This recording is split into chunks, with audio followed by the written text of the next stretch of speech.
नमस्कार साथियों, स्वागत है आप सभी का आपकी अपनी पाठशाला पर। मैं हूं अंकित अवस्थी। साथियों, हमारे पड़ोसी मुल्क नेपाल ने हाल ही में कुछ ऐसे सटल वे में ऐसा काम कर दिया है कि दुनिया का ध्यान अपनी ओर आकर्षित कर लिया है। दुनिया में जहां एक और चीन, अमेरिका, रशिया, इन सब के बीच में रस्साकसी चल रही है, सब लोग अपने अपनी ताकत की आजमाइश में लगे हैं। भारत अमेरिका के साथ, भारत रूस के साथ, भारत चीन के साथ नए रिश्तों के आयाम तलाश रहा है। ऐसे में हमारे पड़ोसी मुल्क नेपाल ने एक कारनामा कर दिया। कारनामा ये कि उसने 26 नेपाल की सोशल मीडिया साइट्स को बैन कर दिया। नेपाल में अमेरिका की तरफ से जो चल रही सोशल मीडिया साइट्स थी, ये कहना ज्यादा ठीक होगा, उन्हें बैन कर दिया। उसमें Facebook, LinkedIn, Twitter, YouTube, WhatsApp सब शामिल है। अब इतना बड़ा कदम अगर इसने उठा लिया, तो निश्चित ही ये तो अपने आप में एक बड़ा सवाल है। और आपके दिमाग में, मैं काफी दिन से देख रहा हूं, हमारे कमेंट बॉक्स के अंदर नीचे एक लाइन दिखाती है कि भारत का अपना सोशल मीडिया प्लेटफॉर्म होना चाहिए। आप लोगों ने जो बात उठाई वो ठीक है, लेकिन तो क्या भारत के अंदर भी ऐसा हो सकता है क्या कि भारत सरकार कभी एक दिन उठे और कहे कि तत्काल प्रभाव से अमेरिका की सारी कंपनियां भाग जाओ, यूट्यूब, फेसबुक सब बंद, आज से कुछ नहीं चलेगा, ट्विटर वगैरह सब बंद, आज से कुछ नहीं चलेगा? क्या ये संभव है? आज के सेशन में इस विषय पर चर्चा होगी, और उससे ज्यादा चर्चा इस विषय पर होगी, अचानक नेपाल को हुआ क्या है? इतना गुस्सा किस बात का है कि उसने सोशल मीडिया ही पूरी तरह से बैन कर दिया? मतलब ये तो एक तरह से वो खबर हुई जिसकी वजह से लगता है कि हमें पता ही नहीं था, और इतना नाराज था नेपाल। हेडलाइन बनकर आती है, नेपाल ने बैन कर दिया फेसबुक, ट्विटर, व्हाट्सएप, इंस्टा सबको। और 26 से अधिक ऐसे ऐप थे जो इन्होंने उठाकर बंद कर दिए। हालांकि बंद करने के बाद आम जनता सड़कों पर है कि भाई साहब, ये बंद करके कहीं आप हमारी अभिव्यक्ति की आजादी को तो नहीं रोकना चाहते? आज आपको सही मायने में कारण बताएंगे कि असल मायने में नेपाल की सरकार चाह क्या रही है। ट्रंप क्या इस तरह से हो रहे नेपाल में विरोध को एड्रेस करेंगे? क्या वो इस बात को कंसीडर भी करेंगे कि कहीं इत्तू से देश के अंदर कुछ हमारे खिलाफ हुआ है, या फिर चलने देंगे? इंपॉर्टेंट है आज के सेशन में। साथ में यह बात भी जरूरी है कि कहीं नेपाल ने चीन के प्रभाव में आकर तो अमेरिका के साथ खेला नहीं कर दिया। और तो और, क्या भारत कभी ऐसा कर सकता है? सारे विषय आज के सेशन में डिस्कस होंगे। आप सभी को एक जरूरी जानकारी पहले से ही बता दूं, और वो ये है कि जो टीचर्स डे पर आया हुआ ऑफर अपनी पाठशाला एप्लीकेशन पर था, वो कल मध्य रात्रि तक उपलब्ध है। आप उसे एक्सेस कर सकते हैं, जिसमें अपनी पाठशाला पर मेरे कोर्सेज और उनके साथ मेरे हैंड रिटन किताबें आपको कॉम्प्लीमेंट्री दी जा रही हैं। आप उसे एक्सेस कर सकते हैं। साथ ही साथ बातें बाजार की एप्लीकेशन पर भी हमारे कोर्सेज में अराउंड 30% ऑफ दिया जा रहा है। आप उन्हें एक्सेस कर सकते हैं। मेरे प्यारे साथियों, नेपाल सरकार ने सोशल मीडिया प्लेटफॉर्म्स पर बैन लगाया। बैन लगाते ही नेपाल सरकार के द्वारा इन एप्लीकेशंस को नेपाल में डीएक्टिवेट करने का संदेश जारी कर दिया गया। तमाम एप्लीकेशंस हैं जिन्हें आप अगर देखें और पढ़ें तो शायद उनमें से आप कुछ को पहचानते भी होंगे, जैसे Facebook, Facebook Messenger, Instagram, YouTube, WhatsApp, Twitter, LinkedIn, Snapchat, Reddit, Pinterest, Signal, Threads, WeChat, Quora, Tumblr, ये बाहर बहुत सारे एप्लीकेशंस हैं। इन सबको इन्होंने आदेश जारी करके बैन कर दिया। कारण क्या हुआ? कारण भी जान लेते हैं। असल मायने में क्या हुआ, 2023 की बात है कि नेपाल के अंदर सोशल मीडिया को लेकर के रूल्स बनाए गए थे। किस कारण से? ताकि सोशल मीडिया को रेगुलेट किया जा सके। कैसे रेगुलेट किया जा सके? भारत में भी कुछ दिनों पहले आपने देखा होगा ना, भारत सरकार इंटरमीडियरीज के लिए कुछ कानून लेकर आई थी कि भाई इन प्लेटफॉर्म्स पर अगर कुछ डलता है तो कम से कम कंसर्न व्यक्ति तो बताओ कि किस व्यक्ति को पकड़ें। अच्छा, ये बात वास्तविकता भी है कि सोशल मीडिया पर कोई भी व्यक्ति किसी को कुछ भी कहे जा रहा है, ट्विटर है, फेसबुक है, इंस्टा है, यूट्यूब है, तो उनको रेगुलेट करने के लिए कोई तो व्यक्ति हो जो उस देश में बैठे या फिर उन क्षेत्रों में हो। ये बात नेपाल के अंदर उठने लगी। ये भारत में भी उठी थी और नेपाल में भी उठी थी। नेपाल सरकार ने भी यही सेम बात मानी कि यार हाँ, ये तो होता है कि हमारे सोशल मीडिया प्लेटफॉर्म्स पर कई बार सरकार विरोधी चीजें चलने लग जाती हैं, या फिर कल्चर के विरोध में चल जाती हैं। किसी व्यक्ति विशेष, महिलाएं, पुरुष, बच्चे, इन सब के खिलाफ कुछ ना कुछ चल जाता है। ऐसे में इसे रोकने के लिए क्या किया जाए? तो ऑब्वियस सी बात है, जैसे भारत के अंदर प्रावधान किया गया था कि आप एक लाइजन ऑफिसर बैठाइए ताकि वो रीच में रहे। हमने आईटी एक्ट्स बनाए थे। नेपाल ने भी वैसे ही किया। नेपाल ने अपनी तरफ से डायरेक्टिव्स निकाले ताकि operations on social networking sites 2023 के नाम से इन्होंने निकाले, और कहा कि it is mandatory for social media sites such as Facebook and all, जिसमें टिकटॉक और यूट्यूब को भी शामिल किया गया, कि वो अपना एक लाइजन ऑफिस नेपाल में खोलें। अर्थात उनका ऑफिस खुला हुआ हो, अगर कोई भी दिक्कत हो तो हम उस ऑफिस को आदेशित कर सकें कि भाई ये चीज डाल दो और ये चीज हटा दो। गवर्नमेंट ने इस बात को लेकर तब कहा था कि हम लोग हाल ही में जो लोगों की बहुत ज्यादा कंप्लेंट्स आ रही हैं कि ये कंपनीज अपना रिप्रेजेंटेटिव तो यहां बिठाती नहीं है और इनके प्लेटफॉर्म्स पर कुछ भी अंट-शंट डल रहा होता है, सरकार इस स्थिति में खुद को हेल्पलेस पाती है। ऐसे में नेपाल सरकार ने कहते हुए टिकटॉक को बैन कर दिया था। अब आप पूछेंगे टिकटॉक तो चाइनीज एप्लीकेशन है। जी हाँ, तो इनको एक कौवा मार के टांकना था। इन्होंने टिकटॉक को बैन कर दिया 2023 में, ये कहते हुए कि अपना लाइसेंस ऑफिस लेकर के आओ, तब जाकर के ही हम आपको यहां पर परमिशन देंगे। चाइना ने हालांकि इस बात को एग्री कर लिया और आज टिकटॉक चाइना में चल रहा है।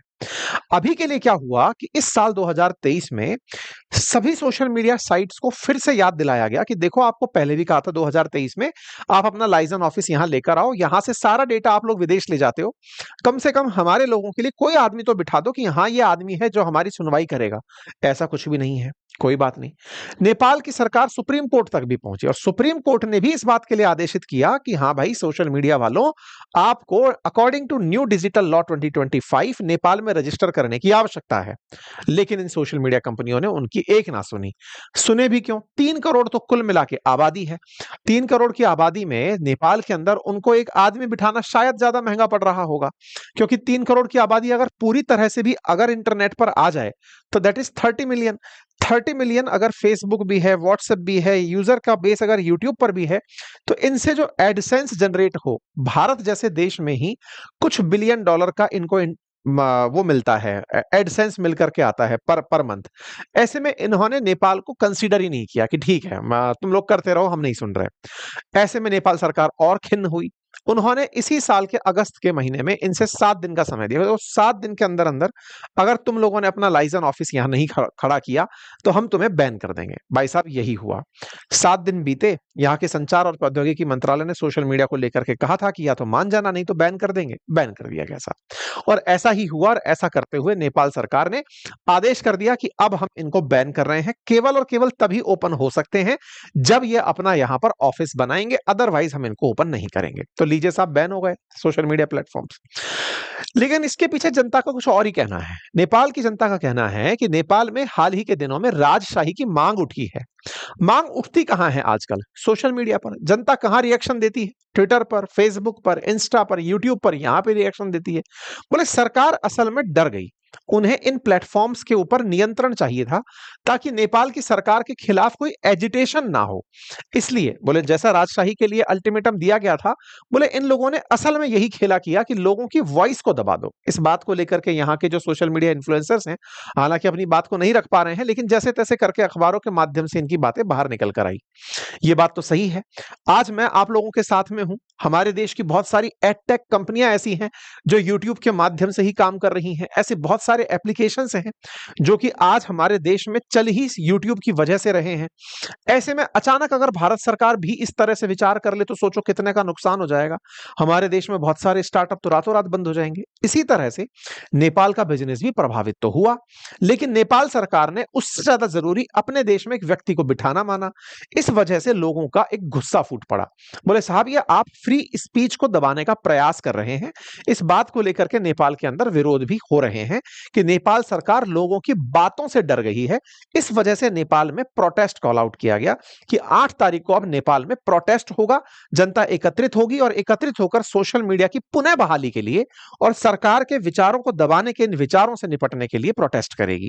जनता का पूरी तरह से मत यह है कि आप अगर ऐसा करते हैं तो आप चाइना की तरह कम्युनिस्ट विचारधारा अपनाते हुए विचारों को दबाने का प्रयास करते हैं। ऐसे में लेकिन चाइना की तो चांदी हो गई। क्यों चांदी हो गई? क्योंकि नेपाल और चाइना के इन दिनों रिलेशंस काफी बढ़े हैं। ऐसे में चाइनीज ऐप टिकटॉक बढ़िया से नेपाल में चल भी रहा है, क्योंकि उसने तो अपना ऑफिस खोल लिया था। नेपाल के जो अभी प्रधानमंत्री हैं वो अभी शी जिनपिंग से मिलकर के एससीओ समिट में लौट कर आए हैं। ऐसे में उनकी मुलाकात होना यह दर्शाता है कि कहीं ना कहीं चाइनीज इन्फ्लुएंस तो इसके पीछे जिम्मेदार नहीं है, ताकि जिससे कि नेपाल ने अपने यहां पर इतने सारे ऐप बंद कर दिए हों। नेपाल ने टिकटॉक के ऊपर से तो बैन 2024 में हटा लिए थे, तो अब पूरी तरह से ट्रैफिक अगर चलेगा तो टिकटॉक पर चलेगा। तो ऐसे में एक बड़ा सवाल निकल कर आता है कि नेपाल ने कहीं चाइना के लिए तो ये सारा काम नहीं कर दिया है। हालांकि ये बहुत ज्यादा प्रिलिमिनरी थॉट होगी इस तरह से सोचना, क्योंकि नेपाल जिस चीज का डिमांड कर रहा है वो असल मायने में रेगुलेशन की है कि हम अपना एक लाइसेंस ऑफिसर बिठाना चाहते हैं। चाइना के प्रति डायरेक्ट इनक्लाइंड इस बात की वजह से कहना थोड़ी जल्दबाजी हो सकती है। खैर, यूएस और नेपाल इन दिनों थोड़े से अपने खराब संबंधों के दौर में चल रहे हैं। यूएस ने हाल ही में प्रोटेक्टर जो स्टेटस था, प्रोटेक्टेड स्टेटस, वो भी इनसे वापस लिया है। वीजा नियमों में थोड़ी सख्ती की है। असल मायने में नेपाल को दिक्कत क्या होगी इन सब चीजों के बैन होने से? एडवर्टाइजमेंट से पैसा ना मिले भले ही वो बात अलग है। नेपाल की जो जीडीपी है ना, उसका एक बड़ा हिस्सा रेमिटेंस के रूप में आता है। नेपाल के जो बहुत सारे बच्चे हैं वो बाहर पढ़ने, रोजगार के लिए बाहर जाते हैं और वो वहां से कमा कमा के पैसा अपने देश में भेजते हैं। ऐसे में देश में भेजने के लिए जो कनेक्टिविटी है, चाहे वो फेसबुक के थ्रू, व्हाट्सएप के थ्रू, जहां से भी अपने परिवार से वो लोग कनेक्ट रहते हैं, वो कनेक्ट अचानक छूट जाएगा। इससे नेपाल को कहीं ना कहीं अपने ही लोगों से संपर्क भी करने में दिक्कत आ सकती है। फिलहाल के लिए तो नेपाल ने इस बात को जैसे तैसे उठा दिया है, लेकिन देखना होगा कि अमेरिका इस बात पर कोई इंटरफेरेंस क्रिएट करता है या नहीं करता है। यह आगे का विषय हो सकता है। लेकिन अब इससे बड़ा सवाल क्या है? हमारे देश के अंदर एक बड़ी मांग उठी कि जब अमेरिका ने भारत पर टैरिफ लगाया, तो क्या भारत भी इस तरह के जो अमेरिकी ऐप हैं, फेसबुक है, यूट्यूब है, इंस्टा है, ट्विटर है, इन पर बैन लगाने की हिम्मत कर सकता है? क्योंकि बदले की कार्रवाई तो यही होगी। ऐसा सवाल हम क्यों कह रहे हैं? क्योंकि मेटा यानी कि फेसबुक की कंपनी और यूट्यूब यानी गूगल भारत से बड़ा सारा पैसा कमाते हैं। जैसे मेटा ने भारत से $2.7 बिलियन पैसे कमाए एडवर्टाइजमेंट के माध्यम से, वहीं यूट्यूब की अगर हम बात करें तो उसने 14,300 करोड़ रुपए इंडिया से 2024 में कमाए। ऐसे में जब ये इतना पैसा हमारे यहां से कमाकर ले जाते हैं, और तो और ये तो ये कहते हैं कि हमने पिछले 3 सालों के अंदर भारत में बहुत सारा पैसा बांटा भी है इंडियन क्रिएटर्स को। ऐसे में अगर भारत सरकार इस तरह की कार्रवाई इन कंपनियों पर बदले की कार्रवाई के रूप में कर दे, तो क्या वाकई में भारत इस चीज के लिए तैयार है? तैयार होने के बारे में पता कैसे लगाओगे? पता लगाओगे कि क्या भारत के पास अपने कुछ ऐसे एप्लीकेशंस उपलब्ध हैं क्या? क्योंकि कहीं ना कहीं अमेरिका भारत के साथ जो आईटी का आउटसोर्स करता है, उस बारे में विचार कर रहा है। हमारे देश में कंपनियां अमेरिकी काम करती हैं, लेकिन अमेरिकी कंपनियों में जो लोग काम करते हैं वो भारतीय होते हैं। तो असल में एक डिपेंडेंसी है और इसके ऊपर अब फिलहाल सवाल जवाब चल रहे हैं। तो क्या भारत के पास अपने पास ऐसी कोई व्यवस्था है क्या कि कल को उनका एप्लीकेशन हम बैन कर दें तो बदले में हम अपने एप्लीकेशंस को प्रमोट कर दें? तो क्या हमारे पास एप्लीकेशंस हैं? हाँ, शेयर चैट, मौज, कू, चिंगारी, कुछ ऐसे एप्लीकेशंस हैं जो कि कोरोना काल के अंदर भारत के अंदर डेवलप हुए थे या फिर इस स्टार्टअप के युग में डेवलप हुए थे। उनका उद्देश्य था भारत का स्वदेशी सोशल मीडिया प्लेटफॉर्म होना। लेकिन हुआ क्या? भारत के अंदर सोशल मीडिया ऐप जैसे कि कू काफी ज्यादा अच्छे से ये उठना की शुरुआत किया था कोरोना में, 2024 में बंद हो गया। ऐसे ही चिंगारी ने पिछले सालों में अपने कम से कम 50% लोगों को बाहर निकाल दिया। यानी भारतीय सोशल मीडिया प्लेटफॉर्म्स सरवाइव ही नहीं कर पा रहे हैं। ऐसे ही शेयर चैट ने भी अपने 5% लोगों को निकाल दिया। कुल मिलाकर के भारत के अंदर जो भारतीय कंपनियां हैं वो अच्छा परफॉर्म नहीं कर पा रही हैं। और अगर कल को भारत सरकार ने नेपाल की तरह अगर सोशल मीडिया प्लेटफॉर्म्स पर बैन लगा दिया, तो यहां पर तो बहुत ज्यादा प्रदर्शन हो जाएंगे, क्योंकि इन दिनों सरकारें हमारे यहां सोशल मीडिया के थ्रू चल रही हैं। देखना होगा कि भारत सरकार क्या वाकई में डिजिटल सॉवरेनिटी के लिए कुछ कर पाती है? क्या भारत के लिए खुद का अपना कोई प्लेटफॉर्म बना पाती है? ये ऐसे समय में उठा सवाल है जब भारत में हाल ही में भारत का ही सर्च इंजन बनाने को लेकर के एक प्रतियोगिता रखी गई थी और उस प्रतियोगिता में प्रथम विजेता को बड़ा पुरस्कार भी दिया गया था। लेकिन बाद में पता चला कि जिसको पुरस्कार दिया गया वो फर्जी निकला। मतलब कि उसने जो प्लेटफॉर्म था वो कहीं और का कॉपी पेस्ट करके बैक कोड से लिख करके इनको दे दिया था। खैर, भारत सरकार विचार तो करती है, लेकिन एग्जीक्यूशन में इसके बहुत सी चुनौतियां हैं। आपको क्या लगता है? क्या भारत को वाकई में अमेरिकी कंपनियों से निपटते हुए भारत का एक ग्लोबल सोशल मीडिया प्लेटफॉर्म बनाना चाहिए, जैसे कि चाइना ने अपना टिकटॉक या फिर वीचैट जैसी चीजें बनाई हुई हैं? अपना विचार कमेंट बॉक्स में जरूर रखें। फिलहाल के लिए इतना ही। चैनल पर नए हैं तो सब्सक्राइब कर लें। बाकी हाँ, टीचर्स डे का जो ऑफर है वो कल तक वैलिड है, आप उसका लाभ सुनिश्चित कर सकते हैं। अपनी पाठशाला एप्लीकेशन और बातें बाजार की एप्लीकेशन पर लिंक उनका कमेंट बॉक्स में दिया गया है। धन्यवाद।